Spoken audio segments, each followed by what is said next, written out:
주보 11쪽 보시면 구역공과 있습니다. 성경 말씀은 사도행전 2장 42절을 보겠습니다.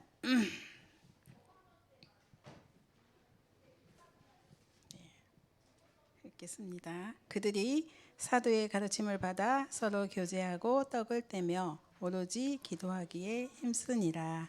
아멘. 초대교회 제자들이 누린 나의 24라는 말씀인데 여기서 제자들이 한 일이 있어요. 그게 오늘 성경 말씀에 나와 있죠. 4가지를 했습니다. 그 4가지가 첫째는 사도의 가르침을 받아, 그리고 두 번째는 교제하며, 세 번째는 뭐죠? 떡을 떼고, 네 번째 기도하기에 전혀 힘쓰니라. 아멘. 이 말씀 속에 오늘 또 강단 말씀이 바울의 도전 역발상 캠프 말씀 주셨는데, 우리 너무나도 잘 깨달으시고 오늘 가장 키워드가 뭐예요? 역발상이죠. 그 바울의 소원은 가슴속에 본인이 복음 깨닫기 이전에는 그 그리스도 제자들을 잡아 죽이는 저희 앞잡이였는데, 복음 깨닫고 나서는 그 그리스도를 가지고 전 세계에 증거하는 그 세계복음화의 언약을 붙잡았잖아요. 그런데 몸은 이제 구류되어 있는 상태에 있었죠. 그런 상태 속에 또 유대인이 또 이제 그 그리스도 이단으로 몰아가는 그 시대였기 때문에 이제 또 예수님도 십자가에 못 박아 죽였지만 또 많은 우리 순교자들이 있었고, 그 가운데 바울도 이단의 개수라고 하면서 막 죽이려고 호시탐탐 노리는 그런 상태에 있었는데, 그 상태 속에 아마도 이 바울이 역발상이라는 단어를 생각은 못했을 것 같아요. 그냥 흐름 속에 있었는데 어느 순간 하나의 시간표가 딱 되니까 그 하나님께서 그 순간에 주시는 지성, 그 지혜죠. 그거 가지고 시민권을 내밀었는데 그게 곧 그 로마로 가는 길이 됐고, 그러면서 새로운 도전이죠. 그러면서 또 하나님의 언약 속에 세계복음화의 그 언약 성취의 축복 속에 들어갔는데, 이번 어제 이제 주신 메시지 중에 영성이 있어야 지성이 따라오고 미래성도 따라온다, 그 말씀이 또 이렇게 딱 연결이 되는 것 같습니다. 역발상이라는 말씀 단어를 붙들면서 오늘 주신 말씀을 보겠는데요. 그 사도의 가르침을 받아 말씀드렸죠. 이거는 말씀을 확인했다는 뜻이잖아요. 말씀을 사도의 우리가 강단 말씀을 안 들으면 사역자도 이 자리에 설 수가 없어요. 말씀의 흐름을 따라가지 못하니까 무엇을 말해야 되지? 할 말이 없거든요. 그러니까 증인으로 서야 되는데 설 수가 없는 거죠. 그래서 말씀 흐름을 놓치지 않는 게 너무나 중요한데, 이 초대교회 제자들 24 이들이 누린 것, 이거는 말씀 흐름을 따라갔기 때문에 그 사도의 가르침을 받아서 누렸고요. 두 번째는 이 말씀 가지고 서로 교제를 했는데, 이때에 하나님께서 주시는 응답이 또 이들에게 따라온 건데, 그 응답에도 흐름이 있다는 거죠. 성도들의 그 응답의 흐름도, 이것을 우리가 봐야 되는데, 이제 그 복음을 듣고 나면 엘리트가 된다고 하잖아요. 우리는 진짜 저 밑바닥에 사는, 생각도 완전히 정말 요즘 정치인들이 말하는 거 보면은 어떻게 저런 수준으로 말할 수가 있지? 이런 거 많잖아요. 근데 복음을 가지고 있으면은 그럴 수도 있지 하면서 배려하면서 그걸 넘어서는 태도를 가질 텐데, 밑바닥으로 가는, 그런데 그런 사람들에게 복음이 들어가면 그게 이렇게 좀 엘리트로 바뀌고, 그게 이제 영성이 있으니까 지성도 회복되는 거잖아요.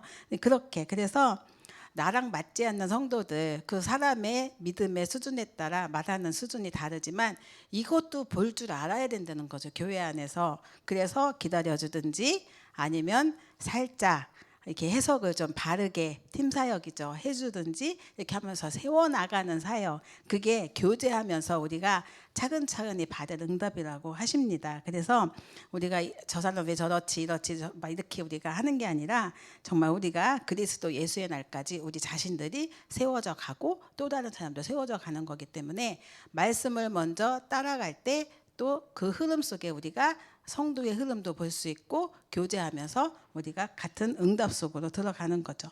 조금씩 바뀌어가는 거죠. 그러면서 또 세 번째 떡을 떼며라고 있는데 복음의 흐름, 복음도 흐름이 있다는 것입니다. 그래서 복음을 100%다 믿는 사람이 있고 50%밖에 안 믿는 사람도 있고 전혀 안 믿는데 교회 안에 앉아 있는 사람도 있다는 거죠. 그 흐름을 볼 수 있어야 그 대부분 왜 그 불신자들하고 대화해 보면은 교회 다닌다고 하면은 교회 다니면 참 사람들이 착해 뭐 이런 말 있잖아요.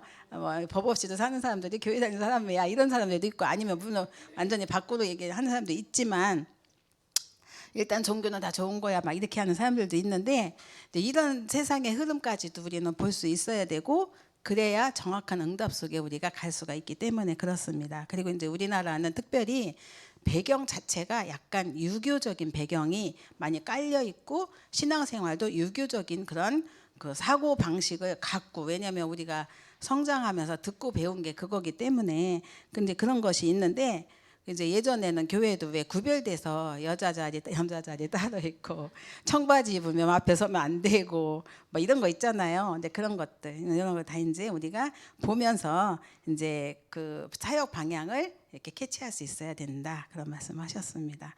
그러면서 이런 상태 속에서 초대교회 제자들이 네 번째 누린 게 뭐냐면 전혀 기도하기에 힘썼다고 했습니다. 이거는 기도의 흐름이 있다는 건데 신앙생활을 바르게 하려면 이렇게 네 가지를 알고 가야 된다고 하셨습니다. 그래서 우리가 우리의 삶이 한 번 사는 건데 차세대를 향해서 정말 증인으로 서야 되잖아요. 우리가 영원히 남는 것을 우리가 또 그 남겨줘야 되는데 그래서 오늘 이제 말씀 보시면 서론에 초대교회 제자들은 오직 세 가지를 붙잡고 시작을 했습니다.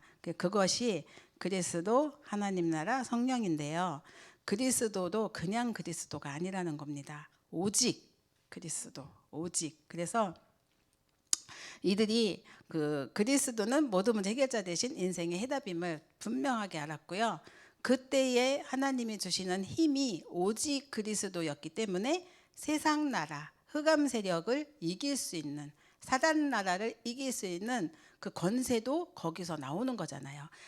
50%밖에 안 믿으면 50%밖에 못 누리는 거거든요.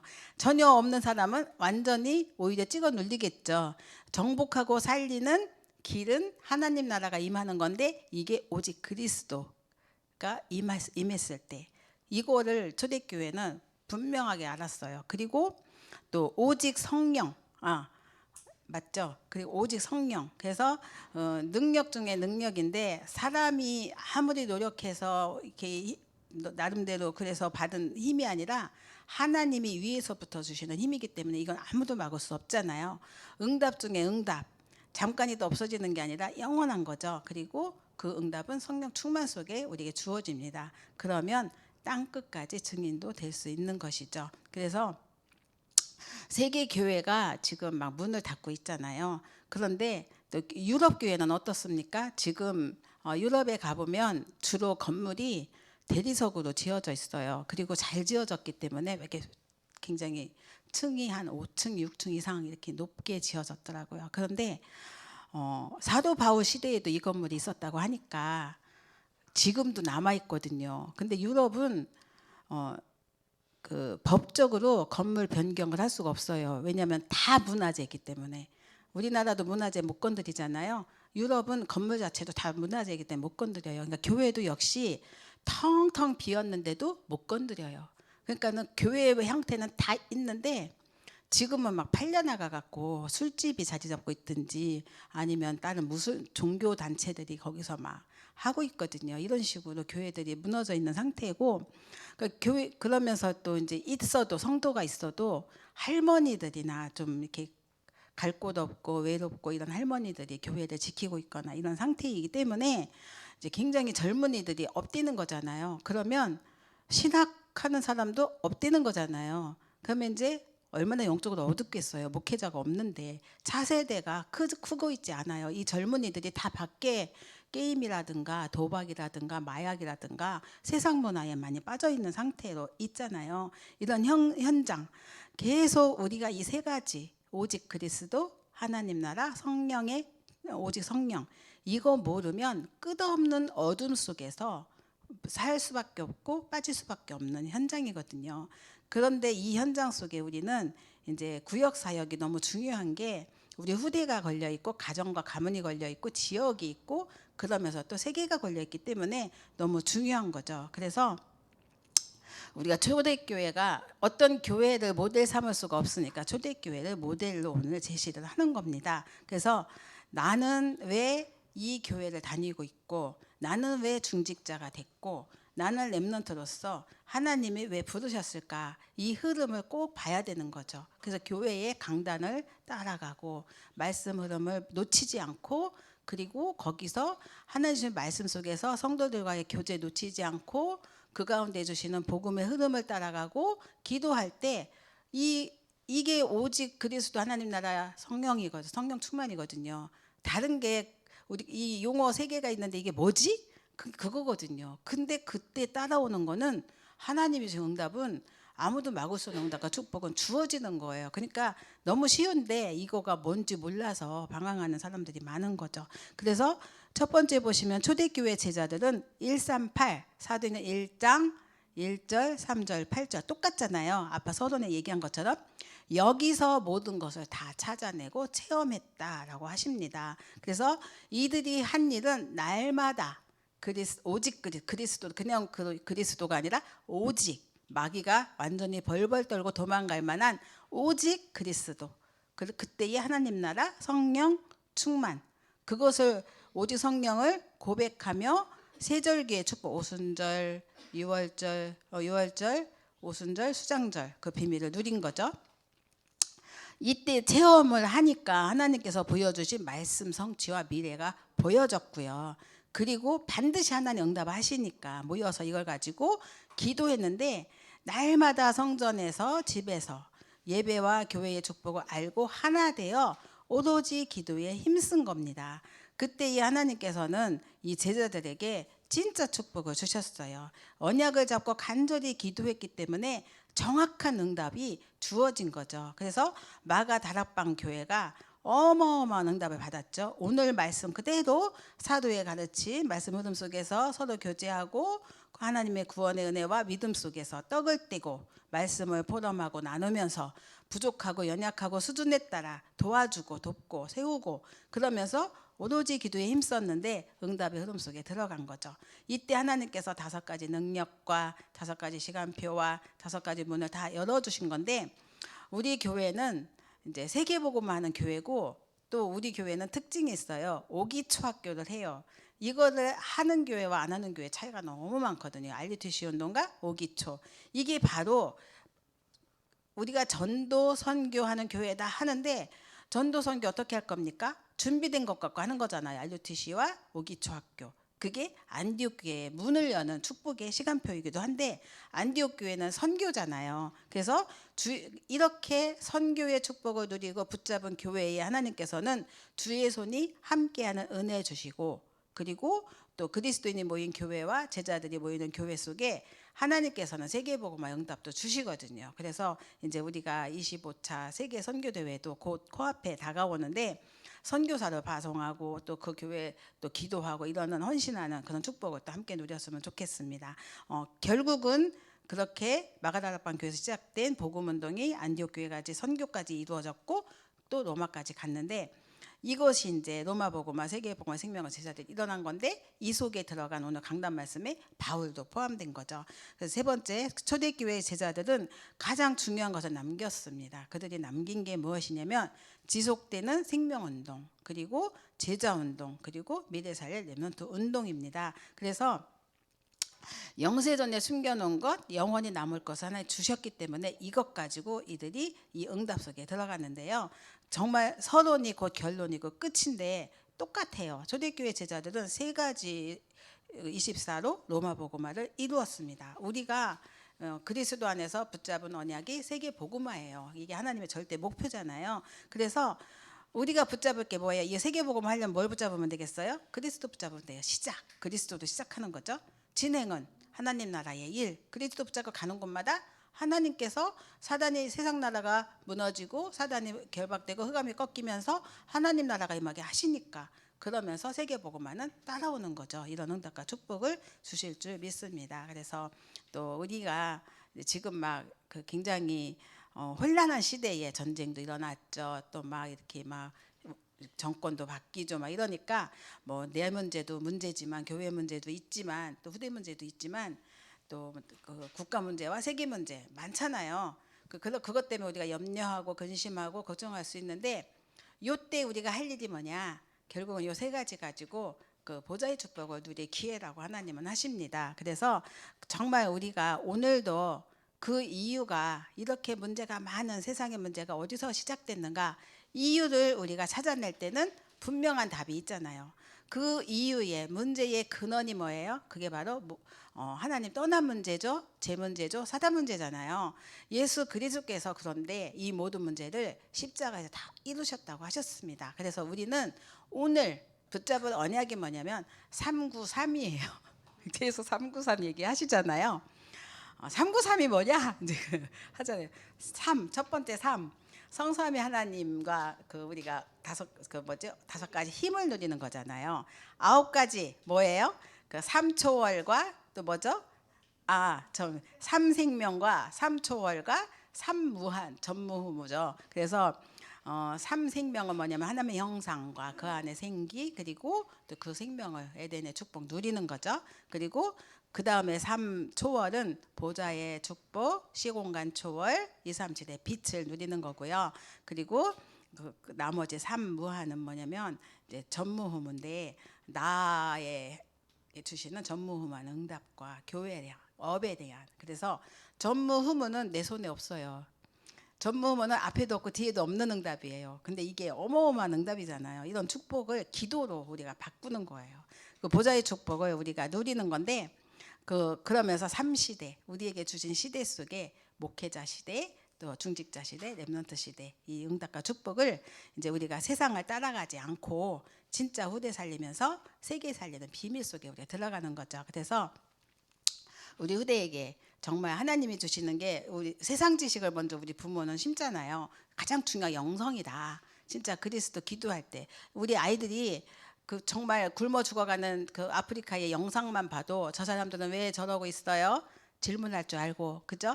그러면 우리가 저들에게 뭘 전해줘야 되죠? 그거 사람들은 돈을 주고 먹을 거 주고 약을 주겠지만 진짜 복음 없어서 그런 현장에 우리가 답을 주는 영성 그때 따라오는 지성 학업과 업과 산업의 축복 가지고 미래를 향해서 우리가 나가는 거죠. 이 응답과 축복이 하나님의 절대 목표인데 이 목표를 붙들고 우리가 우상시대 살리는 그런 차세대를 준비하는 그런 축복을 우리에게 주셨습니다. 그래서 이 응답과 축복 특별히 시대가 지금 우리 이제 선생님들도 계시지만 학교 현장에 그냥 조용히 파고드는 게 명상이잖아요. 이 명상이 아이들에게는 익숙해요. 이미 성공한 자들이 명상 가지고 세계를 정복했기 때문에 그 후대들에게는 명상에 어마어마한 힘이 있다는 걸 알아요. 그러니까 앞으로 시대는 명상 시대가 올 거다. 지금도 와 있지만 영적 질병 따라오잖아요. 이런 시대. 그리고 직업도 막 변동되는 시대 속에 있단 말이죠. 그래서 아이들에게 지금 것을 가르치면서 20, 30년 후에 앞에 사회생활 할 아이들에게 지금 거 가지고는 절대 안 되거든요. 앞서가는 것을 가르쳐야 되니까 이건 우리 힘으로 안 된단 말이에요. 이 미래를 미리 예측할 수 있는 축복과 응답이 복음 안에 다 들어있잖아요. 그래서 이거를 우리가 가지고 아이들에게 심때 바른 영성을 심어야 되잖아요. 그래서 틀린 복음 또 틀린 사상 이런 영적 문제 시대 속에 우리가 3단체가 이끌고 있다는 사실을 알고 전도는 시대의 병을 치유하는 것이라는 사실을 전달해주는 그래서 이렇게 비대면 시대 속에 우리 아이들이 어떻게 하면 정확하게 이 언약이 마음에 심어지고 담길 수 있도록 도울 것인가 그렇게 우리가 기도하면서 정말 이 축복을 누린다면 이 아이들이 곧 플랫폼이 되고 파수망이 되고 안테나가 될 건데 이 언약을 붙들고 우리가 진짜 기도하는 정말 말씀 가지고 기도할 때 이제 하나님이 주시는 응답은 우리는 기대하지 않았지만 그게 오직이고 유일성이고 재창조잖아요. 그래서 아까 이제 진화라는 단어를 우리 저쪽에서 쓰더라고요. 그래서 진화는 복음적인 게 아니야. 근데 잘 몰랐었나 봐요. 그래서 그 진화와 찰스 다윈의 진화, 원숭이가 우리 조상이라고 얘기하는 진화론과 창조론하고는 너무 다르거든요. 이 사실들 앞에 우리가 서야 되잖아요. 그래서 우리 아이들에게 정말 하나님께서 주시는, 교회에 주신 최고의 축복을 확인하면서 우리가 이제 다음 주부터는 캠프가 있습니다. 그래서 구역공과가 잠깐 쉬어요. 3주간 캠프를 하기 때문에 1차, 2주차, 3주차, 4주차 때는 포럼하니까 못할 것 같고 4번 쉬거든요. 기쁜 게 아니라요. 캠프 놓고 기도해 주세요. 예, 대면 전도에 여러분의 축복을 누려야 되는데, 이제 캠프는 현장에 나가는 게 대면 전도잖아요. 우리가 만나는 모든 사람들에게 이 전도, 복음을 전해서 그들의 영적 병을 치유해 주는 자거든요. 우리가 처음 만나는 거지만 마지막 기회라고 생각하고, 이거를 만난 사람들 중에 정말 복음이 담긴다면 영원한 기회로 바울과 같은 제자가 우리를 만날 수 있는 거잖아요. 이런 작품을 남길 수 있는 캠프가 되도록 기도해 주시고요. 우리에게 주신 구원의 은혜가 있다면 이걸 전달하는 사명이 또 우리에게 있는 거죠. 그래서 정말 현장에 숨겨진 문제 치유하는 자로, 그래서 또 하나님이 그 무지렁이 같이 무너진 영적 문제자를 영적 엘리트로 세워주는 응답과 축복을 또 누리는 캠프, 이거를 놓고 393에 기도를 할 수 있도록 한 주간 승리하시고 이 응답 속에 들어가시면서 한순간순간, 저는 역발상 이렇게 한 3분 남았어요. 역발상 생각하면서 강단 메시지 들으면서, 아 그래, 성경에 응답받은 7 렘넌트라든가 모든 사람들은 다 이 역발상의 축복을 누렸구나, 이 생각이 딱 들더라고요. 그러면서 어떻게 사무엘 그 아기를 성전에 갖다가 놓겠어요. 이것도 아무도 생각할 수 없는 역발상이에요. 그런데 시대를 살렸고 전쟁이 그쳤잖아요. 다윗 도망 다녔어요. 근데 사람들이 보기엔 고생 어마어마하게 한 거 저게 뭐냐, 아무리 그래도, 근데 왕이 될 거라고 해도 그렇지 저게 고생이 너무너무 그냥 바가지로 하고 있잖아요. 근데도 부족함이 없다는 고백도 하고, 다 이게 영성이 있으니까 역발상도 나오는 거 아니나, 이런 생각이 들면서 역발상의 단어를 많이 이렇게 묵상을 하게 되더라고요. 삶 속에서 여러분 자신이 이 응답과 축복을 누릴 수 있는 신분과 권세가 있잖아요. 이 축복을 누리시면서 문제가 많다, 만 가지 수만 가지 문제 속에 있는데 그 답은 오직 그리스도 하나밖에 없다는 이 사실 앞에 우리가 무릎을 꿇을 때 하나님 주신 응답은 역발상이다, 이렇게 생각하시면 아주 행복한 한 주간이 될 줄 믿습니다. 이 축복과 은혜를 누리시기 바랍니다. 기도하겠습니다. 살아계신 하나님 감사합니다. 우리에게 영원히 변치 않는 오직 그리스도 하나님 나라 성령 충만 주시니 감사합니다. 이 응답과 축복을 가지고 하나님 주시는 이 시대의 현장 살리는 70 제자를 찾고 70 현장을 살리며 70 족속과 나라 살릴 응답 속에 들어가는 저희들 되도록 축복하여 주옵소서. 우리가 놓치지 않도록 순간순간 393의 기도가 저절로 되어지게 하시고, 날마다 우리의 삶이 영성과 지성과 미래성을 바라보며 나아갈 때 가는 현장마다 하나님과 만남의 축복 주시고 또 전도자의 축복을 주시고 선교의 축복 누리게 하실 줄 믿습니다. 한 주간 바울이 누린 역발상의 그 축복이 우리에게 있게 해 주시옵소서. 감사드리고 예수님의 이름으로 기도드렸습니다. 아멘.